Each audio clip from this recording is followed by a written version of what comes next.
Chairman Powers, Present. Mayor Schneider, Mrs. Sickinger, Present. Mr. Hockney, Present.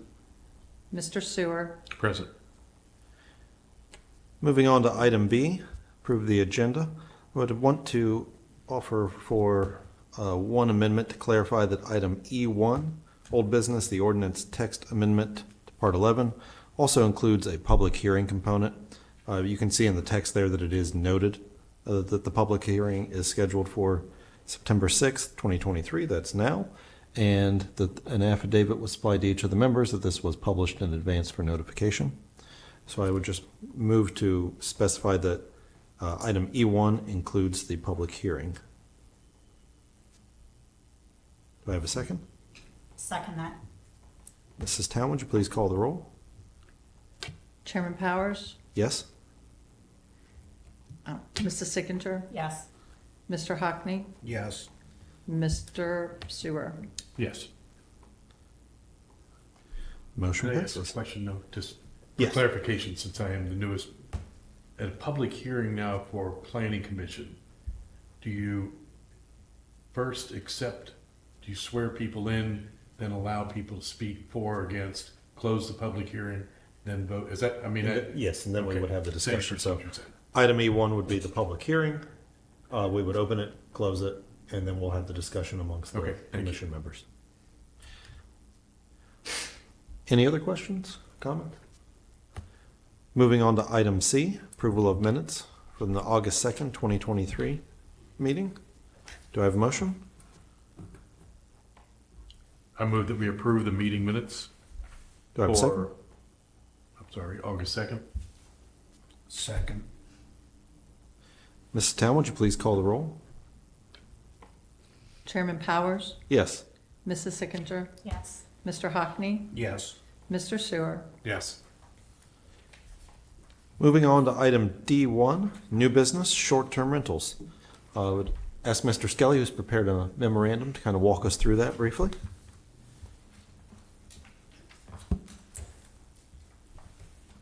Good afternoon, members of the audience. So as part of the agenda package this afternoon, I received direction from the Planning Commission at our last meeting on August 2nd to prepare almost like a background or a policy brief. So what you have in front of you is a 4-page document that looks into very briefly the background, the current condition as it relates to Norwood, provides at least the lay of the land for the current national trends that we hear about and read about in the media.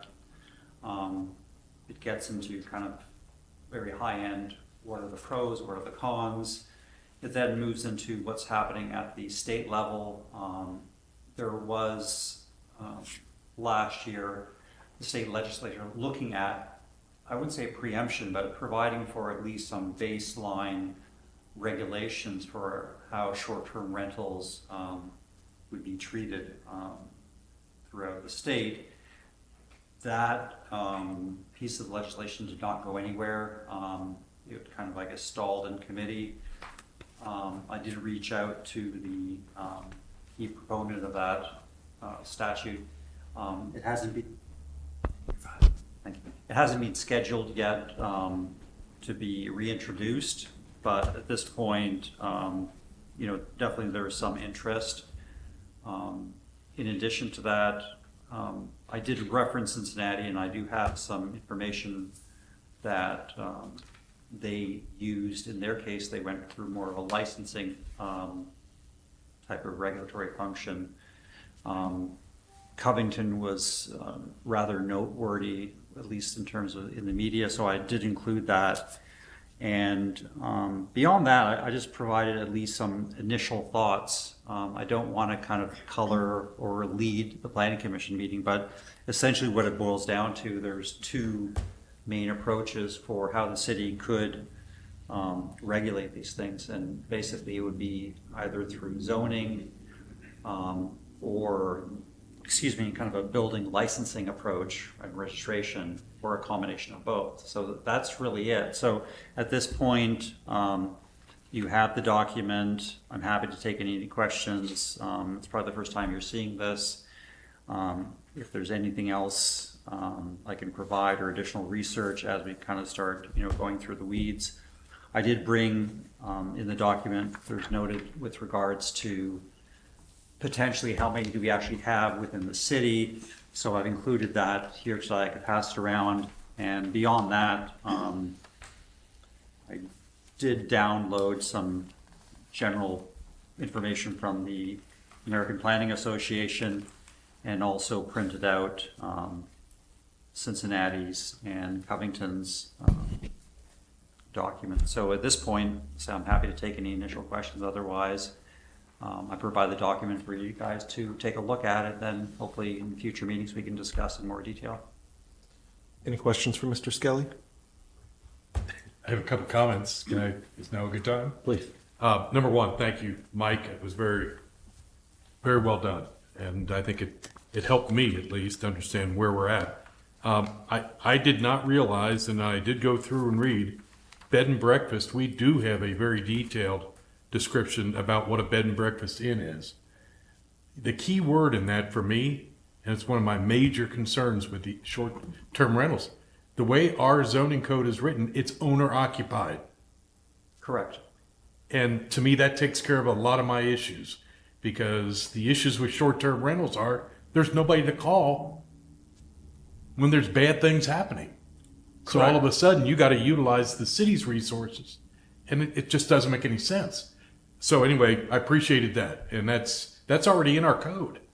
So Correct. if somebody wants to classify a short-term rental as a bed and breakfast, it's got to be owner-occupied. Correct. And then that same thought process is how the state was drafting House Bill, was it 563, that if we are going to regulate it, it should be treated no differently than other similar type of lodgings. The other thing, when you bring up the topic for owner-occupied, that was quite significant in a lot of other municipalities. And even as of this morning, apparently New York City finally adopted their regulations, and I think in their case they have like 40,000 potential short-term rentals. So that was a key provision. So by having owner-occupieds there's a belief and understanding that the property maintenance, the public nuisance of those type of operations would hopefully be better. Well, And essentially, I think your recap was very good, and it opened up my eyes to a couple things. The other thing that I did not realize is your number of 57%. Yeah, I'm a new person to Norwood. I've only been here 35 years. And being here that long, that is a newbie compared to a lot of others. But to me, we're basically a community. We're a lot of rooftops in a very condensed area. With 50% already being rented, and we're going to go an opposite way of private housing, it just doesn't make any sense. So short-term rentals don't make sense to me for the city of Norwood at all. I'm just kind of sharing with you after you wrote the recap. And under item E, I agree that zoning would be the simplest way for Norwood to move forward, and not licensing. Licensing to me means you have to use city resources to enforce, where zoning can be very different, because zoning, the community can do its own enforcement, but then alert the city to issues, which I think is very different than asking the city, either fire or police or whoever, the health department, to enforce. So I do believe zoning would be the right avenue. I do believe we should put something that's very similar to bed and breakfast, because I've been looking at this code for a long time, and it is a very substantial write-up that we already have under bed and breakfast. So thank you. That's it. Sorry, Noah. Nothing to apologize for. I have a question. How would zoning be enforced? How would the city get around not knowing if there's an Airbnb down the street, they're not causing trouble? How would we even know? The way it works today, at least, is people would call, and I get calls all the time from people saying, is it okay with our zoning to park on a gravel lot in the front yard. Well, I mean, we have ways of taking care of that. It would have to be enforced then by the building commissioner, who is the zoning commissioner. The way the way we operate. That's correct. Am I correct? No? You are correct. Again, you're almost, at least the way I look at this, the residents are self-policing their community. And I'm okay with that. I like it. Yeah, I think that would operate in much the same way as complaints that are generated on, any property maintenance issues. Or loudness, people throwing parties at 2 a.m. How is that enforced today? We don't expect the police to be riding around the community. Somebody will make that call. So anyway, I'm sorry. Okay. Additional questions for Mr. Skelly? Mr. Moore, any comments? I'm of two minds as far as how far we want to go to regulate. I think Cincinnati, I agree that the kind of licensing individually is a little burdensome, just administratively for the city. Oh, we got to get a permit and we're going to have inspections and all the rest of that kind of thing. The one thing from this body that would be very helpful is to make it, because we have an interpretation that we classify them under hotels. In the code, if you're going to have one, okay, where does it fall as far as the zoning code? Oh, we consider it the same as a hotel. But whatever the regulatory regime is that the Planning Commission clarifies so that there's a separate thing for short-term rentals. And so you don't have people that, oh no, there's nothing in here that says I can't do it. Just so it's explicit and everybody can see it and it's easy to point to that's what it is. Now, regardless, if you want to say, put the same kind of owner occupied, I think if you do owner occupied, then the idea of the Airbnb, that the whole concept kind of disappears. It's just not going to happen.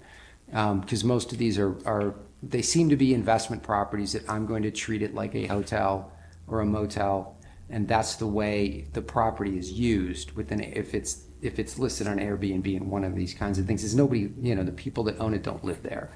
But for me, the big thing is just to have it as clear as we possibly can under the zoning code. Is it allowed anywhere? If so, what districts, and what other zoning type regulations there are.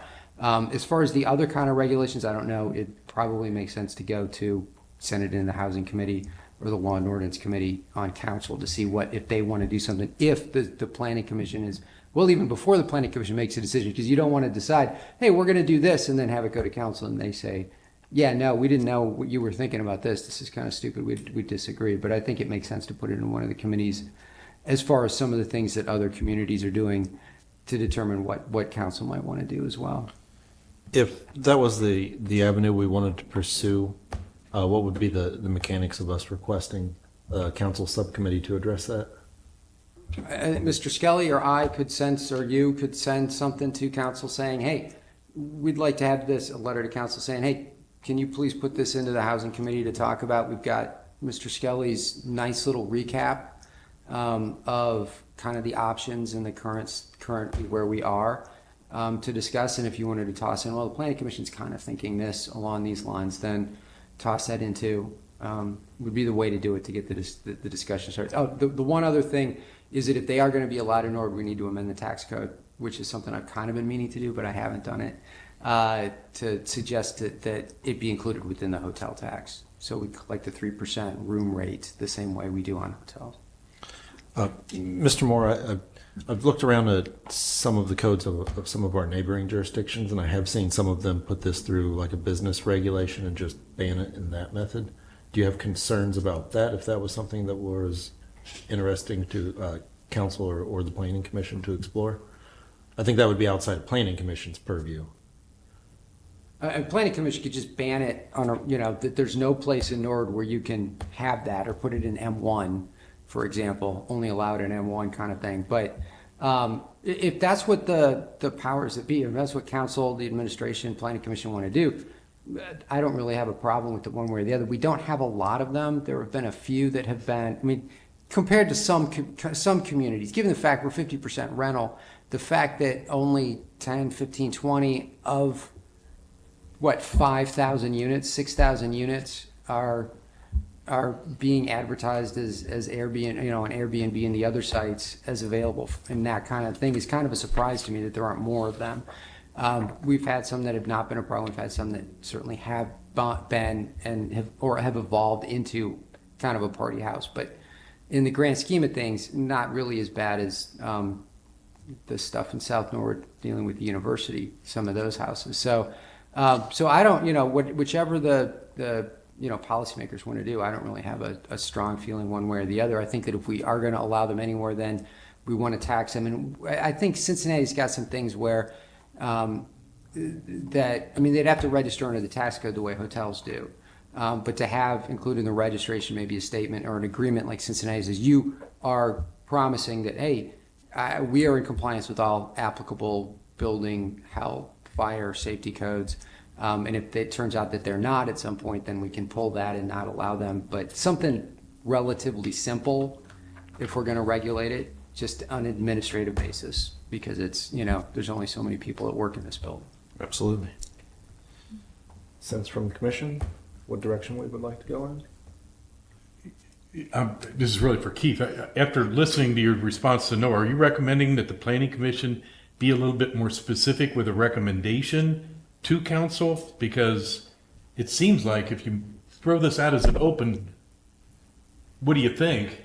It's going to be all over the place. And we may not be able to do it today, but the planning commission, I think, if we came up and said, we believe we should modify the bed and breakfast inn definition to be a definition for short-term rentals, add whatever we think needs to be, have a section similar to that short-term rentals, and propose that to city council, at least it's a starting point. And give this as a reference guide to how the planning commission got to the recommendation. It's such a, for one thing, people should have investment property, and they're going to vote a certain way on this.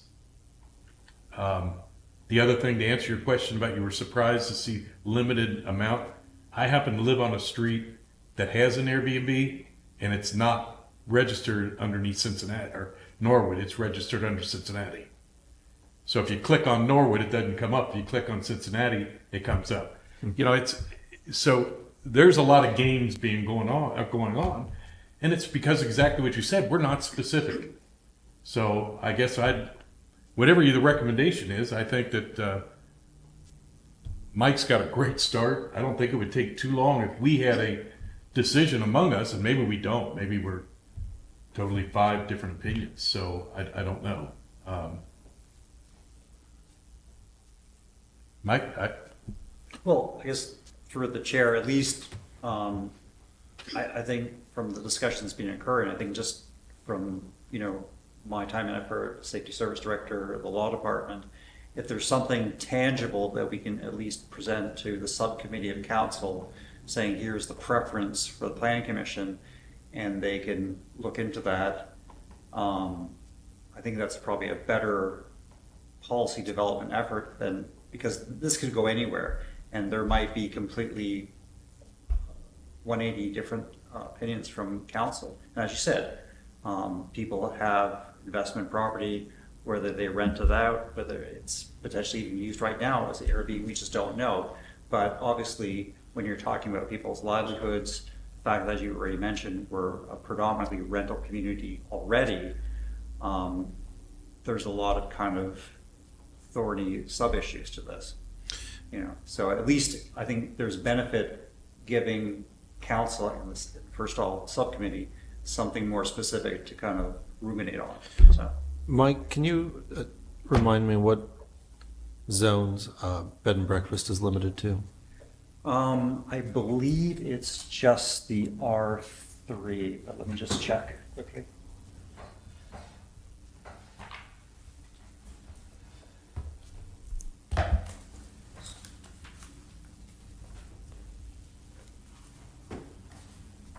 While he's looking for that, Chairman, Yes, it's down. would it be something that you would want to know as to what the building department is doing now with the ones that do come to us? I believe, I think I'm pretty clued into that, but I think it would probably be helpful for the rest of the planning commission to understand our present. So right now we Operation. have 2 that have come through the building department based on the interpretation that it goes with the hotel motel definition, that starts at the R3 zone. So R1, R2, RMX are not allowed. R3, office, general business, those are the places where hotel motel are allowed.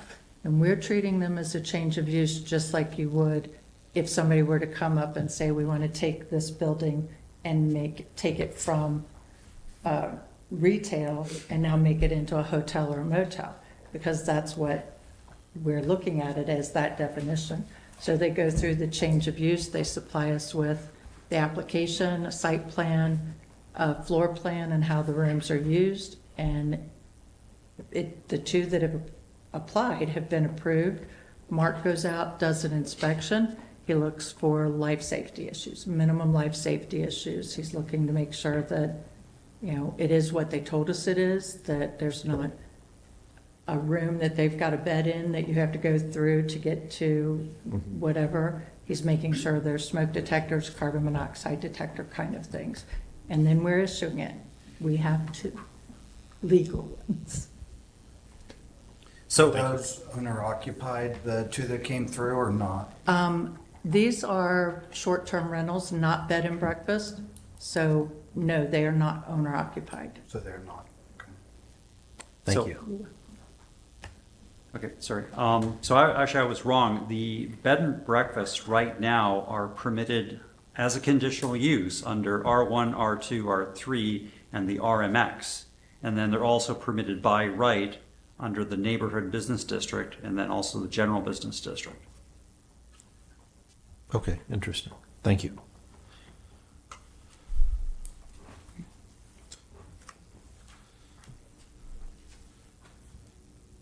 Well, I would say for myself, one of the things I see that separates us from a traditional B&B is that a B&B, a bed and breakfast, is at least partially a residence.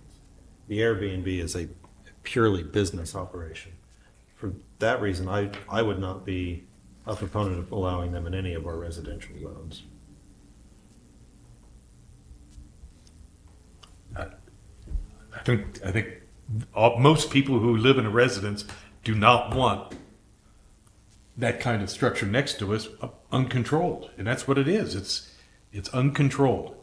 There's a property manager who makes sure the grass is cut and cleans the toilets, but It's a business operation. it's a business operation. Actually, you summed it up, Noah. So I guess I think I think it's not easy, but I think it's straightforward on a proposal that planning commission could get agreement on and get the council pretty quickly. And let them, exactly what he said, let them hash through it and see if they agree or disagree. But I think first, I think it would make sense if we could come to an agreement, make it a recommendation from the planning commission. May I ask a question, please? Yes. Is this about one property, or have there been many property problems? Is there anyone here who could answer that? I know of two. They might have more. Yeah. Yes, please. So the fire would- department specifically does zero issues with short-term rentals in terms of we've not had anything brought to our attention.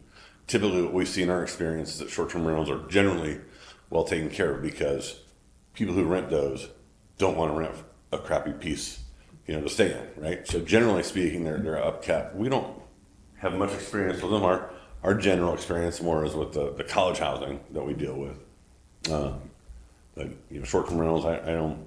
We just did a quick search just to see because we weren't really aware of many in Norwood to begin with, and availability from a flexible standpoint from 45212 was about 20 properties in areas all over the city, from Hunter Avenue, Ralston, down to the presidential district. So I would assume there's a lot more than we actually know about here, but in terms of enforcement from us, on a code enforcement standpoint, zero issues for us. I know the police have mentioned a couple issues. My guess is those are largely related to a prominent university near us and having college parties. But Chief, would you state your name for our reporter? Sure, it's Tom McCabe, MCCABE. I'm the fire chief. Thanks, Chief. Yes, sir. I will say that the police department has had issues with a couple of these. From another practical standpoint, you know, we do charge a hotel tax to all of our hotels here in town. The Airbnbs do not pay that same tax, so they are what you would consider tax advantaged businesses in that regard compared to our hotels. Mr. Gary?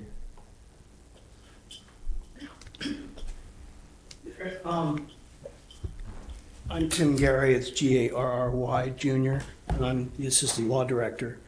I know that there was a complaint about a property over on Indian Mound, I think, as being an Airbnb. And my understanding is that the building department, through Mark Reeves and Dan Bly, issued a letter directing the operation to cease. In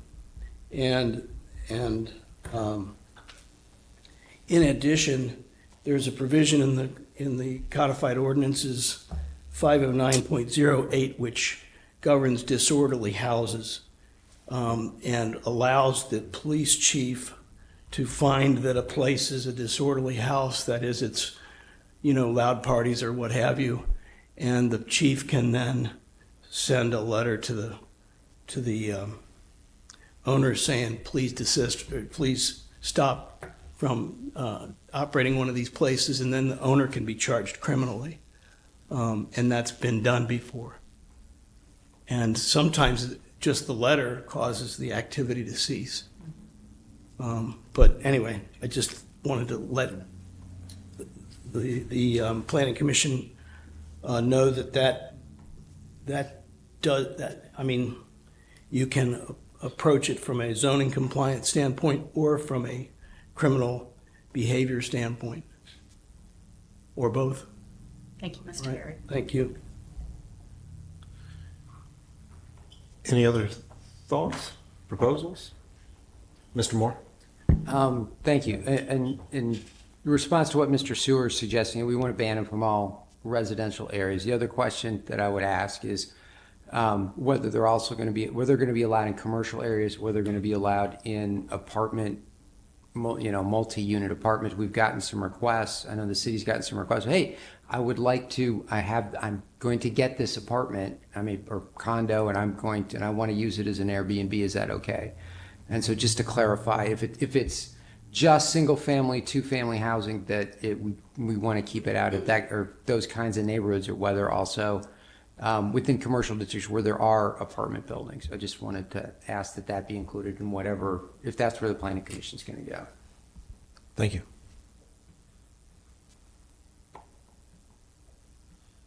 So, thoughts from the commission, would we like to pursue our own course? Would we like to make a request from the council housing committee for input before we move on?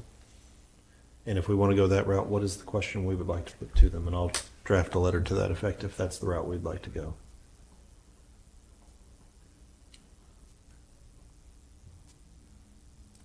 Well, the mayor, when I first got on here, at the first meeting, said one of the things we need to do as a planning commission is stay out in front of what's happening in the world instead of waiting. I really feel confident this is something that could hit us. We're in a great physical location for people. Easy access to downtown and reasonable rates, and I think we could be inundated with this. And what I think is a great city. That's why I stayed here. And I really don't want it to become a city of Airbnbs. Now, if we restrict to what zones they can go to, that's we can write that in our zoning code. So I guess I'd like to move forward to trying to get a draft to the planning commission by the next meeting.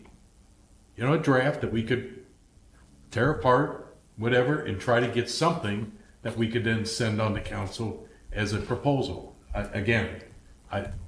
feel like I'm the only one talking, but I think this is as urgent as anything we've worked on over the last couple months, staying out in front of what we could be handling. It answers your question.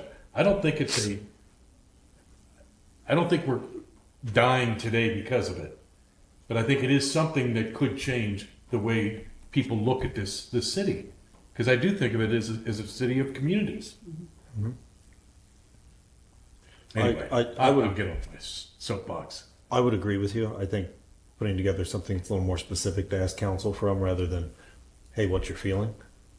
Will help guide that conversation, will help us get it to a quicker resolution, whether we should pursue that or not. I'm willing to work on a small group committee between now and next month. We want to just have a meeting, just whoever would like to sit in that, create a draft, send it out by email to the planning commission for any comments. I would suspect the assistant law director should be part of that to at least look at our draft. We would need I'll to, let you fill the blanks. we would be able to have staff prepare a draft and have planning commission members make comments back to the staff, but we couldn't have planning commission members make comments to another planning commission member. Okay? Thoughts on whether we'd like to proceed and ask staff to prepare something for our next meeting? Take a straw poll on that. Mr. Skelly, if you would prepare a little bit of model legislation for us. Okay. In that, I would request that it include Airbnbs be banned from R1, R2, R3, and RMX zones. Airbnb or short-term rentals? Short-term rentals, thank you. Are you going to look to address what's existing? I believe that would be something that ought to be included in there, yes. And then recommendations on what zones may be appropriate to allow on outside of that. Does that seem like a reasonable basis for us all? It's a starting point, yes. I don't think, it's not, as good as Mike is, it may not be perfect, the first go round. He's pretty good, too. And are we still thinking more of a, similar to B&B, to have it as a conditional use, potentially, or by right, or let that be part of my determination, then you guys will see it as part of the draft? I would say we would look to your guidance in the initial drafting. Any agree further with that. discussion? Any other comments before we move on to our next item? Seeing none, Thank you. we'll move on to item E1. Make a motion to open the public hearing for item E1, the ordinance text amendment, part 11. Do I have a second? Second. Mrs. Town, would you please call the roll? Chairman Powers? Yes. Mrs. Sickinger? Yes. Mr. Hockney? Yes. Mr. Sewer? Yes. All right. Any individuals today who wish to speak during the public hearing? Please raise your hand. Seeing none, I'll offer another opportunity. Going once, going twice. Okay. There being no speakers, I'll entertain a motion to close the public hearing.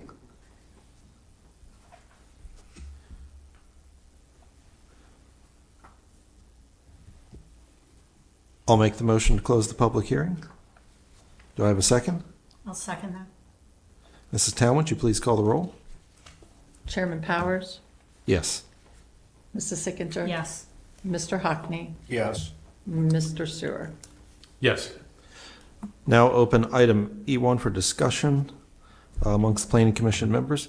Mr. Skelly, would you update us on the changes that were made since our previous meeting? Sure. I don't believe there was much of anything.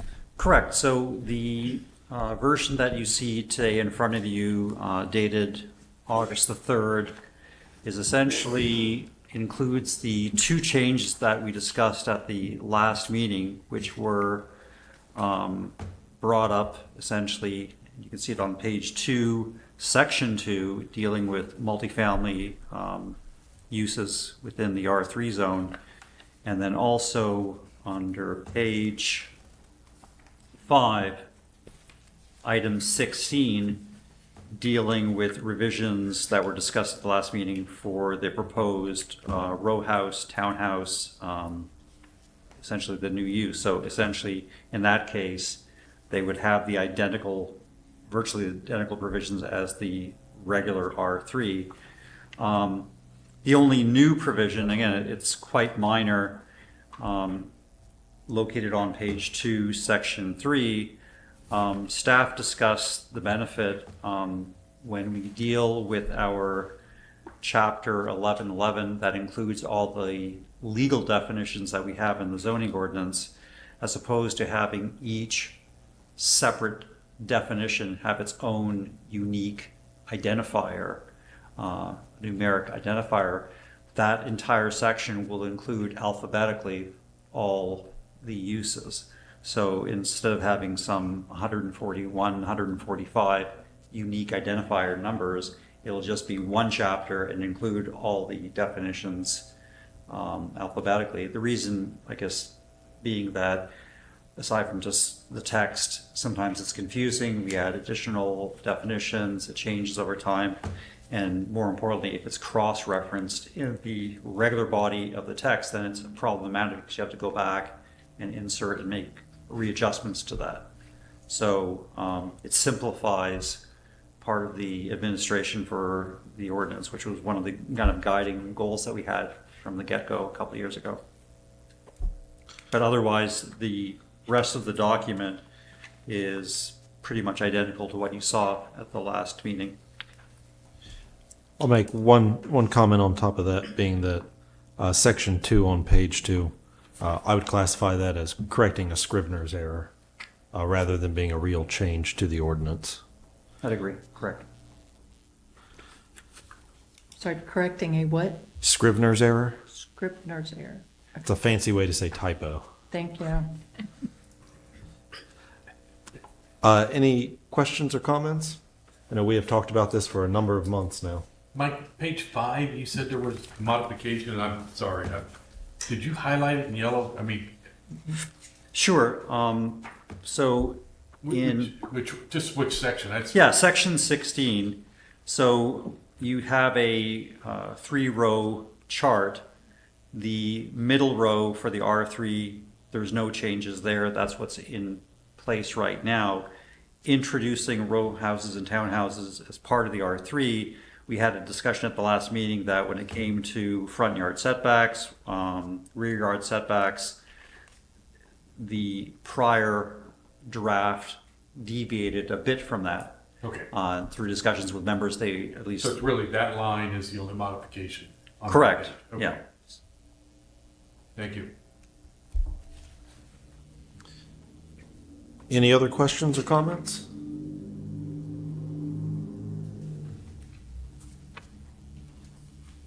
Seeing none, I'll move that the Norwood Planning Commission recommend to Norwood City Council to endorse the ordinance text amendment to Part 11 as drafted on the revision of August 8th, 2023, as included in our packet for today.